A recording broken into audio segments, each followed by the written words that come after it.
Hello everybody and welcome to one of our how-to guides. Today we're going to be creating a modern upside down amaryllis arrangement, celebrating the fabulous amaryllis, which is our flower of the month this December. So this is kind of a quirky type of arrangement really. So I'd say it's a statement piece that you can create yourselves for your home this Christmas. It's long lasting.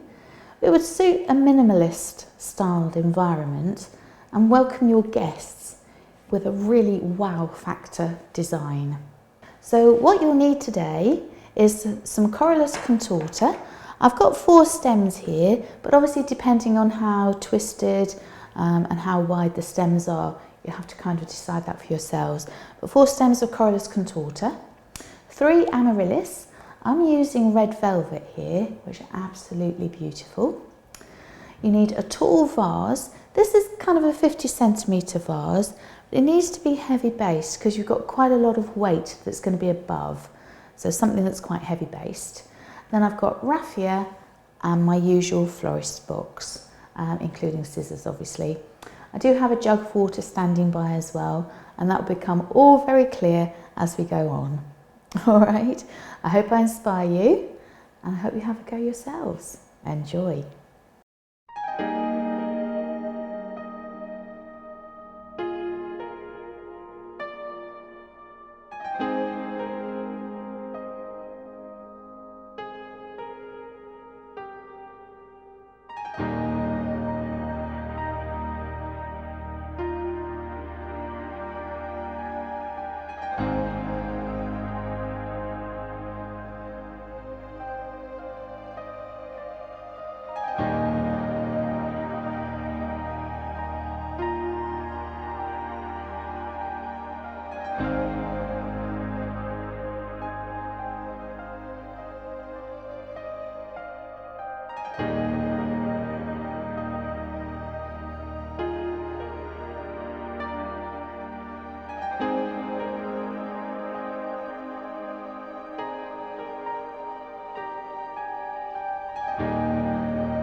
So I have some top tips for you if you want to create this arrangement. Prepare all of your stems first, that's my top tip number 1. So lay everything out before you assemble. Top tip number 2, when the arrangement's made up, fill it with water then, once it's installed. Don't try and fill it with water and then move it to where you're going to store it, because it's going to be a bit messy. So, these stems are completely full, so they're liable to tip. It will actually last for 2 weeks in a normal domestic environment, so actually quite long lasting. Top tip number 3, the stems are very fragile and sort of subject to cracking. So when you're wrapping the raffia around and tying, just be a little bit aware that you don't want to tie too tight because you'll hear that crunch. All right, and that's what you don't want. So top tip number 4, other varieties that you could use for this arrangement, ideally they need to be a hollow stem variety, but you could use calla lilies and you could use delphiniums. All right, thank you so much for watching. I hope you've enjoyed this how-to guide. I hope it's inspired you to have a go. Don't forget to subscribe to our YouTube channel for loads more Amaryllis inspired ideas leading right up to the festive season. Don't forget to like us and share us with your friends. And keep those questions and comments coming. We love to hear what you think about what we've created. All right, look forward to welcoming you back again very, very soon. Bye for now.